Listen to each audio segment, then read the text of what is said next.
En esta ocasión les traigo dos historias macabras. Una de ellas es profundamente inquietante. Cómo un pequeño acto de caridad puede convertirse en una pesadilla sobrenatural para una familia en medio de un rancho aislado. Si alguna de estas historias es de tu agrado, te agradecería mucho que me dejaras tu me gusta y tu comentario. Gracias por tu apoyo. Comenzamos. Hay algo que la gente del campo sabe muy bien, aunque no siempre lo diga en voz alta. Sabe que hay noches en que el viento trae más que frío, que hay miradas que pesan demasiado para ser solo de una persona, y que hay visitas que uno nunca debió haber dejado entrar. Lo que le pasó a Miguel, un hombre de rancho del municipio de Huimanguillo, en el estado de Tabasco, es de esas cosas que uno no olvida aunque quiera. Empezó con algo tan sencillo como una gorda caliente en una tarde de lluvia, y terminó de una manera que todavía le hace temblar la voz cuando lo cuenta. Esto es lo que pasó. Ese día el cielo se puso negro desde temprano. No era la lluvia normal de temporada, de esa que uno ya conoce y que llega mansita, sino una de esas tormentas que caen de golpe y que hacen que los animales se metan solos a sus corrales sin que nadie los arree. Miguel lo notó desde que fue a revisar la milpa por la mañana. El aire olía raro, como a tierra mojada mezclada con algo más, algo que él no supo explicar bien, pero que lo puso inquieto. Regresó a la casa antes de que cayera el aguacero y le dijo a Samantha, su esposa, que esa tarde no salieran. Samantha era una mujer trabajadora, de las que no se quedan quietas. Estaba haciendo gordas en el comal cuando empezó a tronar fuerte, y el pequeño Gerardo, su hijo de 6 años, se metió corriendo desde el patio a esconderse bajo la mesa de la cocina, como hacía siempre que había relámpagos. Miguel lo sacó de ahí con una risotada y lo sentó en su regazo, mientras afuera el agua caía a cántaros. Fue en ese momento cuando escucharon algo, un ruido en el corredor de la entrada. No era el viento, porque el viento soplaba parejo y esto era distinto. Era como el arrastre lento de unos pies sobre el suelo de cemento. Miguel se asomó por la ventana y la vio. Una mujer anciana, pequeña, encorvada, cubierta casi de pies a cabeza con un rebozo oscuro, tan oscuro que parecía casi negro, aunque afuera llovía a cántaros y no se veía bien. Estaba parada en la orilla del corredor, junto al pilar de la entrada, sin moverse, sin tocar la puerta, sin gritar ni pedir nada. Solo estaba ahí. Miguel sintió una cosa rara en el pecho. No exactamente miedo, pero algo parecido. Sin embargo, era hombre de campo, y la gente de campo sabe que cuando alguien está en la intemperie con esa lluvia, uno no cierra la puerta. Salió al corredor y le preguntó que si estaba bien, que si necesitaba algo, que esperara la lluvia ahí si quería. La anciana levantó la cabeza despacio, muy despacio, y lo miró. Tenía la cara llena de arrugas, los ojos hundidos y una expresión que Miguel no supo cómo leerle bien. No era de agradecimiento, tampoco de alivio. Era una mirada que simplemente estaba pesada, como si cargara algo dentro. Samantha se asomó desde la puerta y sin pensarlo mucho le dijo a la anciana que si quería una gorda, ¿qué estaba haciendo? La mujer no contestó de inmediato. Volvió a bajar la cabeza y después de un momento dijo que sí, con una voz tan baja que casi no se oyó entre el ruido de la lluvia. Samantha le llevó la gorda en un trapo limpio, caliente, recién salida del comal. La anciana la tomó con las 2 manos, despacio, y empezó a comerla sin decir gracias, sin alzar los ojos. Miguel se quedó parado a un lado sin saber bien qué hacer, un poco incómodo, como cuando uno siente que algo está fuera de lugar pero no puede ponerle nombre a qué es exactamente. Entonces el pequeño Gerardo salió corriendo al corredor porque quería ver la lluvia. Era un niño curioso, de esos que no se pueden estar quietos. En cuanto apareció en la puerta, la anciana levantó la vista, y ahí fue cuando Miguel sintió que algo cambió en el aire. La mirada que le clavó la anciana al niño no era la mirada de una abuelita que ve a un chamaco y le sonríe. Era una mirada larga, fija, demasiado fija, como si estuviera viendo algo que los demás no podían ver, o como si estuviera contando algo, midiendo algo. Gerardo se quedó quieto un momento, cosa rara en él, y luego se dio la vuelta y se metió solo a la casa sin que nadie le dijera nada. Miguel le preguntó a la mujer de dónde venía, que si tenía familia cerca, que a dónde iba. La anciana no contestó ninguna de las preguntas. Solo terminó la gorda, se limpió las manos en el rebozo y dijo en voz baja, casi como hablando sola, que ya estaba, que ya se iba, y se fue. Caminó hacia el camino de tierra, y la lluvia la fue cubriendo poco a poco hasta que desapareció entre el agua y los árboles. Miguel se quedó viendo hacia dónde se había ido. La lluvia seguía cayendo igual de fuerte. Samantha salió a su lado, y los dos se quedaron un momento callados, sin saber bien por qué, como si algo hubiera pasado sin que ninguno de los dos pudiera decir exactamente qué. Esa noche Gerardo no quiso cenar. Dijo que no tenía hambre, cosa que tampoco era tan rara en un niño, pero lo que sí fue raro fue que se quedó muy callado toda la noche. Él era un niño que no paraba de hablar, que preguntaba por todo, que quería contar chistes en la mesa, y ese día no abrió la boca casi nada. Miguel le preguntó si se sentía mal y el niño le dijo que no, que nada, pero se le veía la cara rara, como ausente, como si estuviera pensando en algo que no podía soltar. Al día siguiente amaneció con fiebre, no mucha al principio, de esa que uno controla con un trapo húmedo en la frente y un té de hierbas. Samantha no se preocupó demasiado de entrada porque los niños de rancho agarran frío seguido y con 2 días de cuidado se componen. Pero esa fiebre no bajó al segundo día ni al tercero. Al contrario, cada tarde subía más. Gerardo no quería comer, no quería jugar.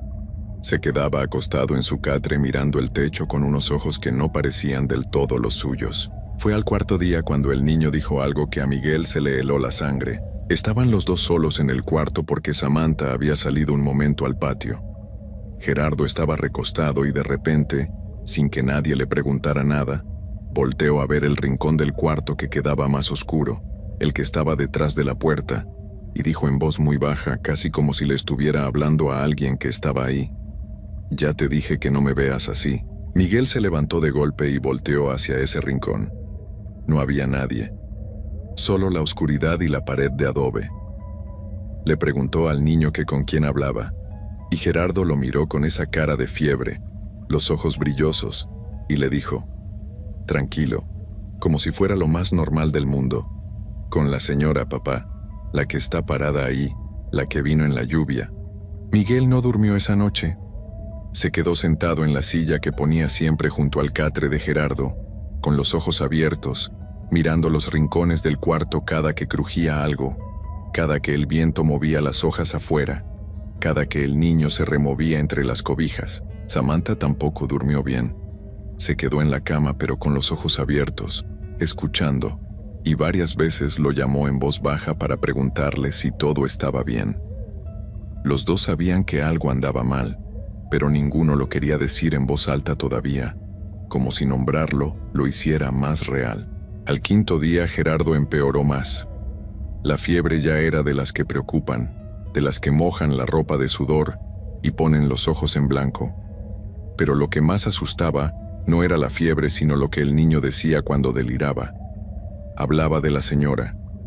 Decía que estaba debajo de su catre, que tenía la cara como derretida, como si la piel le colgara floja, como cera que se enfría después de estar mucho tiempo al fuego.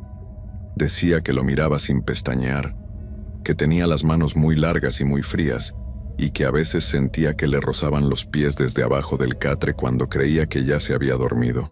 Miguel revisó debajo del catre cada día. No había nada, pero el niño lo decía con tanta calma, con tanta seguridad, sin el tono de los niños que inventan cosas para asustar, que era imposible no sentirle el peso a cada palabra.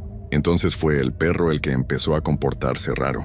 Botón era un perro cruzado, café con manchas blancas, ya bastante crecido, de esos perros de rancho que son bravos con los extraños pero mansos con la familia. Ese animal conocía cada rincón de la casa, dormía donde le daba la gana, y nunca había dado señales de asustarse de nada. Pero desde la noche en que llegó la anciana, Botón dejó de meterse al corredor, se quedaba en el patio, pegado a la pared de afuera, y gruñía hacia la entrada de la casa a ratos, sin que hubiera nadie visible. Y había algo más. Nunca más se volvió a sentar en el lugar donde la anciana había estado parada mientras esperaba la lluvia. Ese pedazo de corredor lo rodeaba siempre, como si el suelo quemara. Una tarde Miguel lo vio pararse de golpe frente a la puerta del cuarto de Gerardo, con el lomo erizado y los dientes de fuera, gruñendo hacia adentro. Entró corriendo pensando que algo había pasado, y encontró al niño dormido, solo, sin nada fuera de lo normal a la vista. Pero Botón no quiso entrar. Se quedó en el umbral gruñendo y después se fue al patio otra vez. Fue Samantha la que tomó la decisión primero.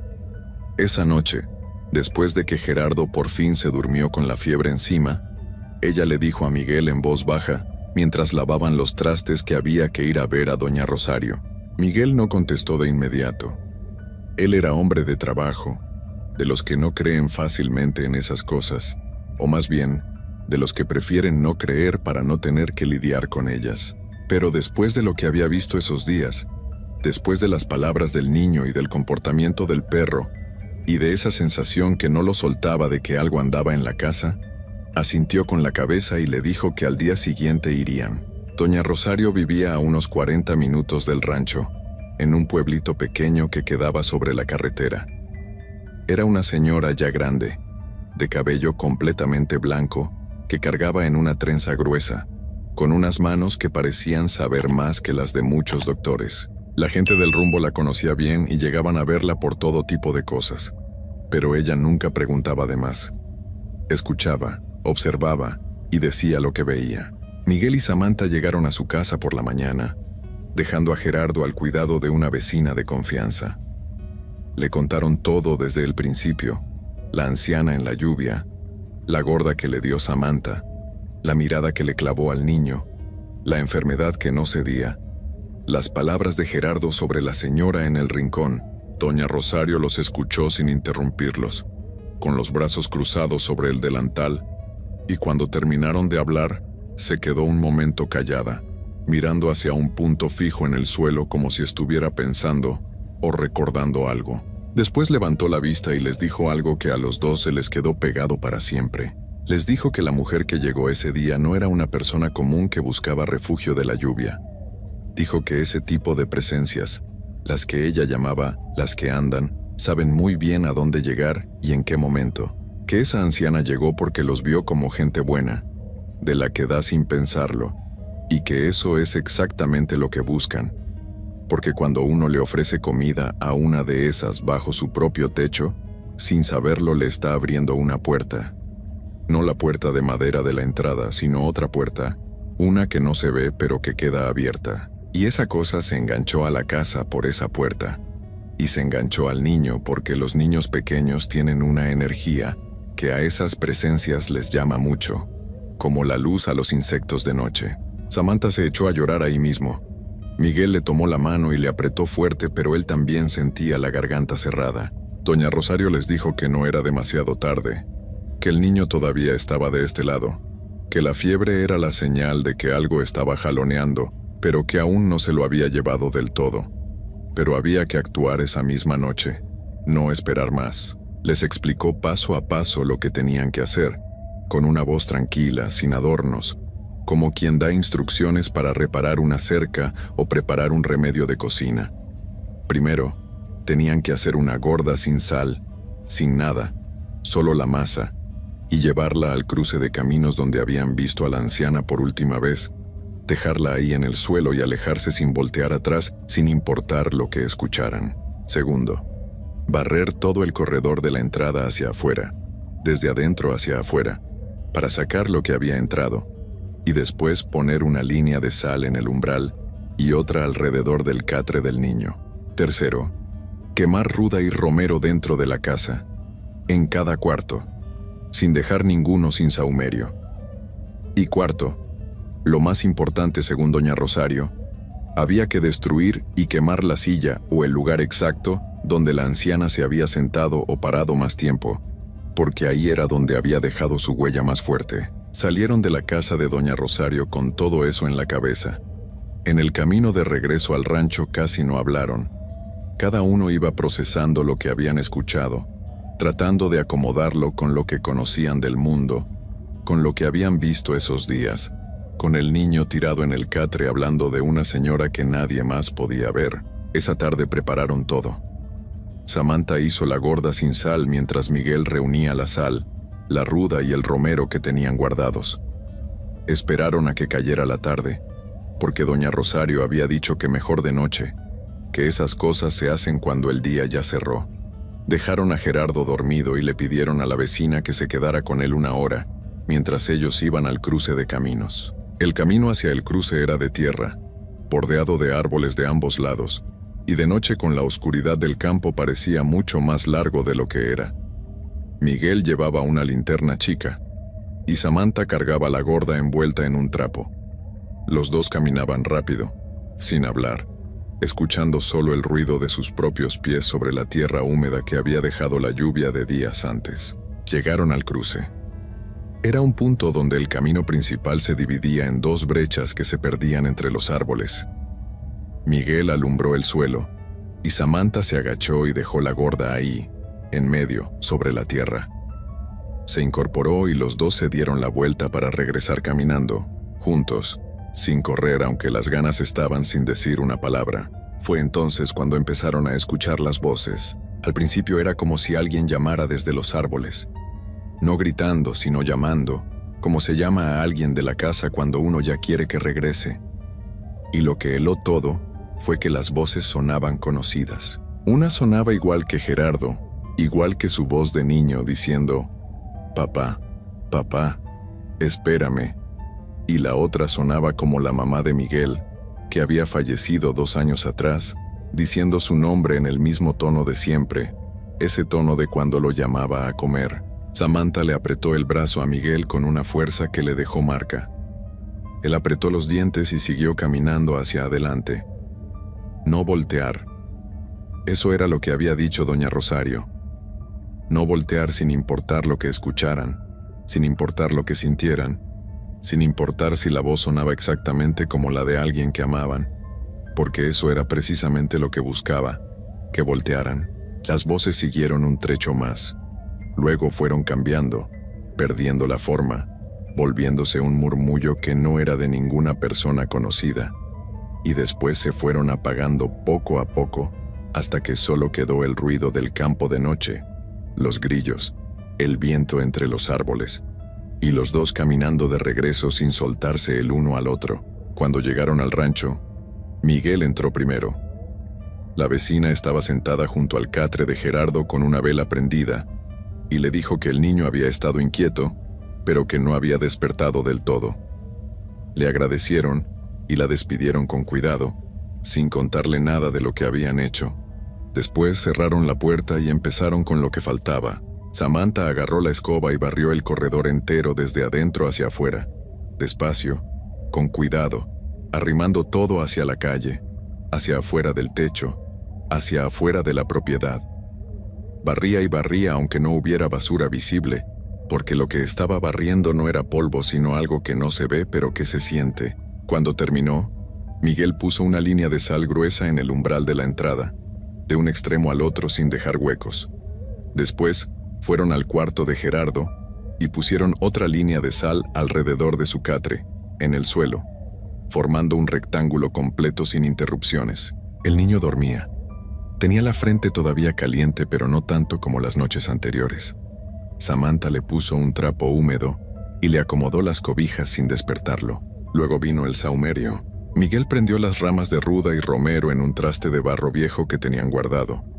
Cuando agarraron fuego, las dejó que prendieran bien y después las apagó para que soltaran el humo.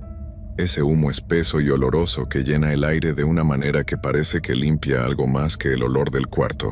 Fueron de habitación en habitación, los dos juntos, sin separarse, dejando que el humo entrara en cada rincón, detrás de las puertas, debajo de los muebles, en los espacios que normalmente nadie alumbra. Gerardo se removió un poco cuando el humo entró a su cuarto, pero no despertó. Y entonces llegó lo más difícil. La silla donde la anciana había estado parada esa tarde de lluvia era una silla de madera vieja que tenían en el corredor, de esas que uno va acumulando en el campo sin saber bien de dónde vinieron.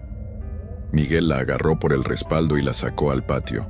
Samantha trajo el machete y entre los dos la desarmaron lo mejor que pudieron, quebrando la madera con golpes secos, separando las patas, desbaratando el asiento. La madera no estaba podrida ni dañada por fuera, pero cuando empezó a partirse soltó un olor que ninguno de los dos esperaba. Un olor feo, espeso, como a trapo guardado mucho tiempo mezclado con algo que quemaba la nariz. Algo que no era de madera vieja sino de otra cosa que ninguno de los dos supo nombrar bien.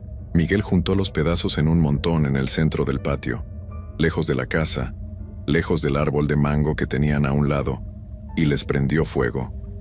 La madera agarró rápido. Las llamas subieron más de lo que él esperaba para hacer una silla tan chica, como si tuviera más adentro de lo que se veía, y el humo que salió era oscuro, más oscuro de lo normal, y el olor era el mismo de antes pero más fuerte, más denso, ese olor a trapo húmedo y a pelo chamuscado que se les metió hasta la garganta y los hizo toser a los dos. Se quedaron viendo el fuego hasta que no quedó nada, solo cenizas y unos clavos torcidos sobre la tierra del patio. Esa noche Miguel y Samantha se sentaron en el corredor, sin hablar mucho, tomando café que Samantha calentó en la estufa. Botón se acercó por primera vez en días y se echó a los pies de Miguel, cosa que no había hecho desde que llegó la anciana. Eso solo, el perro echado ahí como siempre, les dio a los dos una sensación de que algo había cambiado en el aire de la casa, como cuando se quita una cobija mojada de encima y uno se da cuenta de cuánto pesaba. A medianoche Gerardo los llamó desde el cuarto. Los dos entraron corriendo y lo encontraron sentado en el catre, con los ojos abiertos y despejados, sin el brillo de la fiebre que había tenido todos esos días. Los miró como si apenas despertara de un sueño muy largo, y lo primero que dijo fue que tenía hambre. Samantha soltó un llanto que llevaba días guardado, y lo abrazó ahí mismo mientras Miguel le ponía la mano en la frente, y sentía que estaba fresca, que la fiebre había bajado de verdad, de esas que uno palpa y sabe que ya se fue. Le calentaron frijoles y tortillas y el niño comió bien, con ganas, como el chamaco que siempre había sido. Después preguntó si podía dormir con ellos esa noche, y los dos dijeron que sí sin pensarlo dos veces. Se lo llevaron a su cuarto y Gerardo se quedó dormido entre los dos en menos de lo que canta un gallo, con una respiración tranquila, pareja, de niño que duerme sin nada que lo jale. Miguel se quedó despierto un rato más mirando el techo. Pensaba en la anciana, en esa mirada que le clavó al niño, en las voces que escucharon en el camino de regreso del cruce. Pensaba en lo fácil que había sido todo al principio, una tarde de lluvia, una gorda caliente, un gesto de gente de campo que da sin preguntar, y en cómo algo tan simple había abierto una puerta que estuvo a punto de costarles muy caro. En los días siguientes Gerardo se fue recuperando completamente. Volvió a comer, a correr, a no poder callarse en la mesa. El color le regresó a la cara. Ya no habló más de la señora del rincón. Ya no se quedó viendo espacios vacíos. Ya no dijo nada de manos frías debajo del catre. Era de nuevo el mismo niño de siempre, como si nada de aquello hubiera pasado, con esa capacidad que tienen los niños pequeños de soltar las cosas sin cargarlas para siempre. Botón ya entraba al corredor otra vez y se echaba donde le daba la gana. Miguel y Samantha no volvieron a hablar mucho del asunto entre ellos. No porque lo hubieran olvidado, sino porque hay cosas que uno carga en silencio, que no necesitan estar repitiéndose para que uno las tenga presentes. Pero sí cambió algo en ellos desde esa vez. No de manera exagerada, no se volvieron personas diferentes ni dejaron de ser gente de campo abierta y trabajadora, pero aprendieron a distinguir. Aprendieron que no toda visita que llega bajo la lluvia merece entrar bajo el techo, que no toda mirada que se clava en un niño es de ternura, y que hay cosas viejas y malas que saben muy bien cómo presentarse con la cara de algo inofensivo. Desde aquella tarde de tormenta, nunca más volvieron a darle comida a un desconocido dentro de su casa. Si alguien llegaba al rancho pidiendo algo, lo atendían afuera, con amabilidad pero sin cruzar ese límite. No por maldad ni por falta de corazón, sino porque ya sabían que hay puertas que se abren sin que uno lo note, y que algunas cosas que entran por ellas no vienen a buscar comida, vienen a buscar otra cosa. Y eso, en palabras del propio Miguel, Es lo único que necesita uno entender para no cometer 2 veces el mismo error. Antes de que te cuente lo que le pasó a mi papá, quiero que sepas una cosa. Hay una leyenda vieja, muy vieja, que se cuenta en los pueblos del sureste sobre ciertos curanderos que no trabajan con Dios. Dicen que algunos de ellos aprenden el oficio por el camino torcido, que hacen tratos que no se deben hacer, y que cuando te limpian, no te sacan lo malo de encima, sino que te lo cambian por algo peor. Algo que te va vaciando por dentro, despacio, sin que nadie lo note, hasta que ya no queda nada del que conocías. Eso fue exactamente lo que le pasó a mi papá, y yo lo vi todo. Me llamo Rodrigo, soy de un ejido pequeño en los altos de Chiapas, de esos lugares donde todavía se cree en el mal de ojo, en las limpias, en los rezos de madrugada. Crecí viendo a mi papá, Andrés, levantarse antes del sol para irse al campo. Era un hombre macizo, callado pero bueno, de esos que no necesitan decir mucho porque con sus hechos ya dicen bastante. Tenía sus manos arrugadas de tanto trabajar la tierra, sus botas siempre embarradas, y una forma de mirarme que me hacía sentir seguro. Nunca lo vi enfermarse, nunca lo vi rendirse. Por eso cuando empezó a cambiar nosotros no lo quisimos ver de golpe. Uno se niega, pues. Uno dice que es el cansancio, que es el calor, que ya se le pasará. Todo comenzó un febrero, si mal no recuerdo.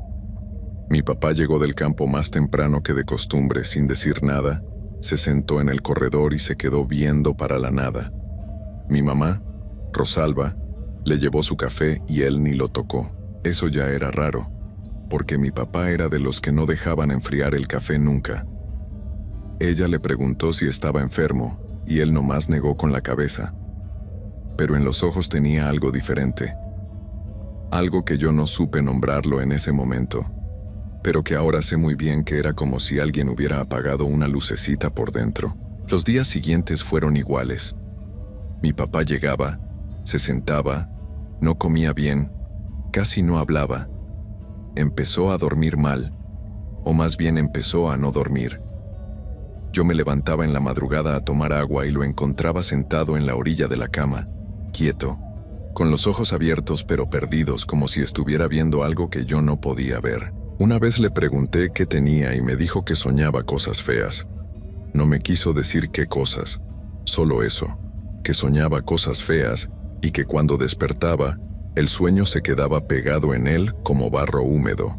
Mi mamá empezó a preocuparse de verdad cuando él dejó de ir al campo. Eso sí era algo grave, porque para mi papá el trabajo era sagrado. Él decía siempre que un hombre que no trabaja no sirve, y se lo creía de verdad. Pero ya no tenía fuerzas, o no tenía ganas, o las dos cosas. Se quedaba en casa, sentado en la sombra del corredor, con la mirada metida en el suelo. Las vecinas del rumbo empezaron a notarlo también. Doña Cata fue la primera que le dijo a mi mamá que eso no era una enfermedad normal, que eso parecía trabajo, que alguien le había mandado algo. Mi mamá al principio no quiso oír eso. Ella decía que mi papá estaba triste, que quizás era algo del corazón o de los nervios, que había que llevarlo con el doctor del pueblo, y lo llevaron. El doctor lo revisó, le hizo preguntas, le midió la presión, le recetó unas pastillas para dormir y unos jarabes para el apetito. Mi papá tomó todo eso durante 2 semanas y no mejoró nada. Al contrario, empeoró.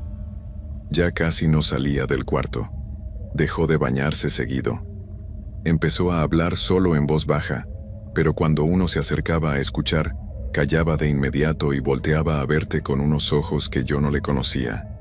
Fríos, vacíos, como si te estuviera mirando desde muy lejos. Fue entonces cuando doña Cata volvió a hablarle a mi mamá, pero esta vez ya con nombre propio. Le mencionó a Marcela. Dijo que vivía a las afueras del pueblo, sola, en una casita al fondo de un camino de terracería, y que tenía fama de componer a la gente cuando los médicos no podían. Mi mamá dudó. Ella no era de andar con curanderas. Decía que eso era cosa de personas sin fe. Pero cuando llevas semanas viendo a tu marido convertirse en una sombra de lo que era, cuando ya no sabes qué más hacer, uno termina buscando en cualquier puerta que le abran. Recuerdo que una tarde, cuando ya oscurecía, Mi mamá me pidió que me quedara a cuidar a mis hermanos chicos y se fue con doña Cata a ver a Marcela. Llegaron como a las 9 de la noche. Yo estaba despierto cuando mi mamá entró. Tenía la cara seria, como pensativa. Me dijo que Marcela había dicho que sí le veía algo a mi papá, que había que hacerle una limpia cuanto antes, y que cobraba aparte cada sesión. Yo tenía 14 años en ese entonces. No sé bien lo que pensé en ese momento, pero sí recuerdo que algo en mi pecho se puso raro cuando mi mamá me contó eso. Como un aviso que uno no sabe de dónde viene, pero que sí lo siente. La primera limpia fue un martes. Mi mamá llevó a mi papá a casa de Marcela casi a la fuerza porque él no quería ir. Decía que eso era pura charlatanería, que él no creía en esas cosas. Pero ya no tenía energía ni para discutir mucho, así que terminó yendo. Yo me quedé en casa con mis hermanos, pero mi mamá me contó todo después con lujo de detalles, porque creo que necesitaba contárselo a alguien para no cargarlo sola. Dijo que la casa de Marcela olía raro desde que uno empujaba el portón. Un olor a hierbas quemadas mezclado con algo más. Algo que mi mamá no supo describir bien, pero que le revolvió el estómago desde el primer momento. Adentro había velas de varios colores, ramos de hierbas colgados del techo, y unas figuras de barro acomodadas en un rincón que mi mamá prefirió no mirar de frente. Marcela era una mujer mayor, flaca, con el pelo largo y entrecano recogido en una trenza. No sonreía. Hablaba poco y en voz baja como si estuviera en misa, pero no era el mismo tono que el de la iglesia. Era otra cosa, algo que mi mamá sintió pero no supo nombrar. La limpia duró casi 1 hora. Marcela pasó un huevo por todo el cuerpo de mi papá, rezando en voz baja todo el tiempo. Luego quemó unas hierbas alrededor de él y lo ahumó de arriba a abajo. Al final rompió el huevo en un vaso con agua y se quedó mirándolo un buen rato en silencio. Luego le dijo a mi mamá que en efecto le habían mandado algo a mi papá, que había envidia de por medio, que necesitaba 3 sesiones para limpiar bien eso que le habían puesto. Mi mamá pagó lo que le pidió y se llevó a mi papá de regreso. Los primeros 2 días después de esa limpia, mi papá pareció mejorar un poco. Comió algo más que de costumbre, durmió mejor, hasta habló con nosotros a la hora de la cena. Yo pensé, bueno, quizás sí sirvió. Mi mamá estaba contenta, aunque con un contento guardado, de esos que no se celebran todavía porque uno no está seguro. Y tenía razón en no celebrar, porque al tercer día mi papá amaneció peor que nunca. Esa mañana lo encontré en el patio, parado en medio del solar viendo hacia el cerro. Todavía no salía el sol. Yo me levanté a hacer del baño y lo vi desde la ventana. Estaba descalzo sobre la tierra húmeda, en pijama, quieto como un árbol. Lo llamé y no volteó. Lo llamé más fuerte y tampoco. Salí corriendo y lo toqué en el hombro. Ahí sí reaccionó, pero lo hizo despacio, como quien despierta de un sueño muy profundo. Me miró y yo casi doy un paso para atrás porque sus ojos tardaron un momento en reconocerme. Un momento muy corto, sí, pero yo lo noté, como si por un segundo no supiera quién era yo. Le pregunté qué hacía ahí y me dijo que había escuchado algo. Un silbido, dijo, que venía de allá arriba, del cerro. Yo no escuché nada. Le dije que se metiera, que estaba haciendo frío. Entró sin decir más. Pero desde esa mañana yo ya no pude dormir tranquilo. Vinieron la segunda y la tercera limpia. Mi mamá lo llevó las 2 veces. Después de la segunda, mi papá dejó de hablar casi por completo. No es que estuviera enojado ni triste. Era algo diferente. Era como si las palabras ya no le nacieran. Se sentaba, te miraba y nada. A veces movía los labios muy despacio, como hablando solo, pero sin sonido. Mi mamá le preguntaba cosas y él tardaba en contestar, y cuando contestaba era con una sola palabra, seca, sin emoción. Rosalba lloraba a escondidas por las noches. Yo la escuchaba desde mi cuarto y me hacía el dormido porque no sabía qué decirle. Después de la tercera limpia fue cuando pasó lo de Felicitas. Ella era una muchacha que nos ayudaba en la casa 2 veces por semana, joven, de confianza. Un miércoles llegó como siempre a barrer y a lavar, y a media mañana salió corriendo del cuarto de herramientas que estaba al fondo del corredor. Llegó hasta donde estaba mi mamá en la cocina, blanca como papel, temblando. Mi mamá le preguntó qué pasaba y Felicitas tardó en hablar. Cuando lo hizo, dijo que había entrado al cuarto a buscar el trapeador y que había visto a un hombre parado en la esquina, de espaldas quieto. Pensó que era mi papá. Le habló y el hombre no se movió. Entonces dio un paso más adentro y el hombre ya no estaba. Mi mamá fue a revisar el cuarto. No había nadie. Revisó toda la casa. Mi papá estaba en el corredor, sentado donde siempre, sin haberse movido. Felicitas juró que lo que vio no era una sombra ni un reflejo. Era una figura completa, de carne y hueso, parada ahí dentro. Esa tarde Felicitas se fue y no volvió. Esa misma noche mi mamá entró sola al cuarto de herramientas a rezar. Me lo contó después. Dijo que apenas puso un pie adentro sintió un frío que no era normal, de esos que no vienen del aire, sino de adentro de uno. Y luego escuchó una respiración, lenta, pesada, muy cerca de su oído, pero no había nadie. Salió de ahí, cerró con llave y no volvió a abrir esa puerta. Al día siguiente mi mamá fue a hablar con el padre Macario, que era el cura del pueblo, un hombre ya grande, serio, pero buena gente. Le contó todo. El padre Macario la escuchó sin interrumpirla, con la cara seria puesta. Cuando mi mamá terminó, él se quedó callado un momento y luego dijo que iba a ir a la casa. Fue esa misma tarde. Bendijo cada cuarto, rezó en voz alta, y cuando llegó al cuarto de herramientas, se detuvo antes de entrar. Entró solo. Estuvo ahí adentro como 10 minutos y salió con la cara diferente. No dijo qué sintió. Solo le dijo a mi mamá que sellara ese cuarto, que pusiera una cruz en la puerta y que no lo abriera más, y que se alejara de Marcela. Fue poco después de eso cuando mi papá le dijo algo a mi mamá que a ella le partió el alma. Yo no estaba presente, pero mi mamá me lo contó años después, ya cuando éramos más grandes, y ella podía hablar de eso sin desmoronarse del todo. Dijo que una noche mi papá se sentó a su lado en la cama. La miró fijo y le dijo, con una voz que no era del todo la de él, tranquila pero helada: «Ya no soy tuyo, Rosalba. Ahora pertenezco a otra».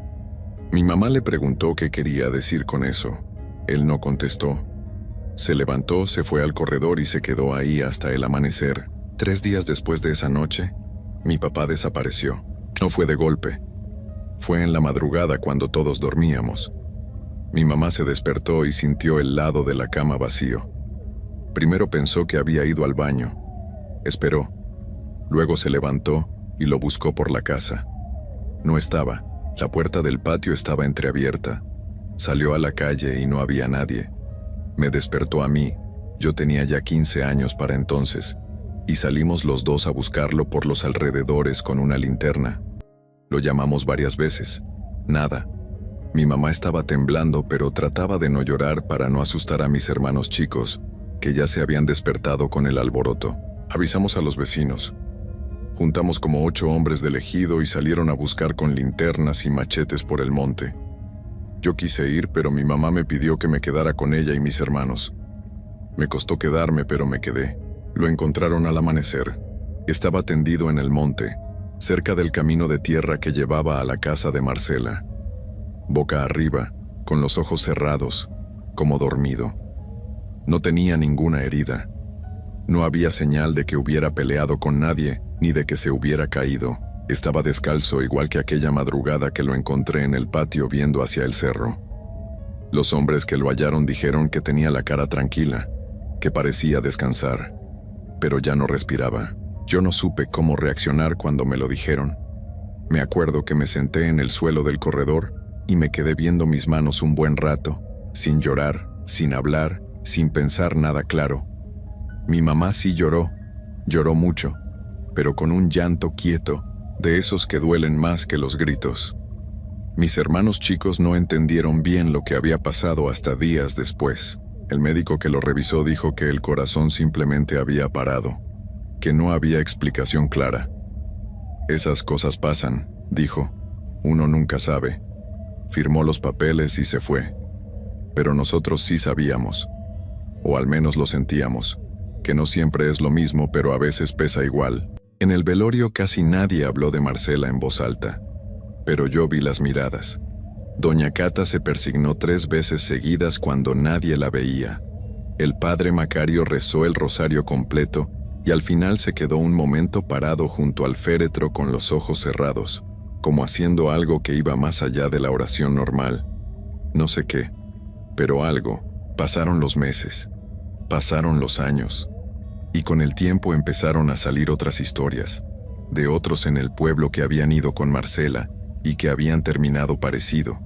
No exactamente igual, pero sí parecido. Gente que empezaba a cambiar después de las limpias.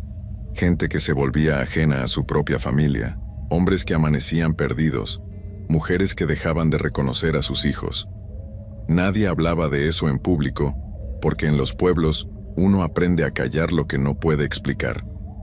Pero en voz baja, en las cocinas, en los corredores, la gente sí lo decía, que Marcela no trabajaba con Dios, que lo que ella hacía en esas sesiones no era sacarle a uno el mal, era otra cosa, algo que nadie quería nombrar con todas sus letras. Marcela siguió viviendo en esa casita al fondo del camino de tierra por varios años más, sola, siempre sola.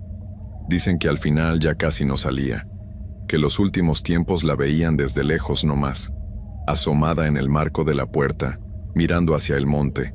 Un día dejaron de verla, fueron a revisar y la encontraron adentro, tendida en su petate, rodeada de sus velas apagadas y sus hierbas secas. Nadie supo exactamente cuándo había pasado. Nadie fue al entierro. La sepultaron rápido y sin mucho ruido, como se entierra a la gente de la que uno prefiere no acordarse. Yo he pensado mucho en todo esto con los años. He tratado de entender qué fue lo que pasó de verdad. Y lo único a lo que he llegado es esto. Hay 2 tipos de personas que trabajan con lo que no se ve.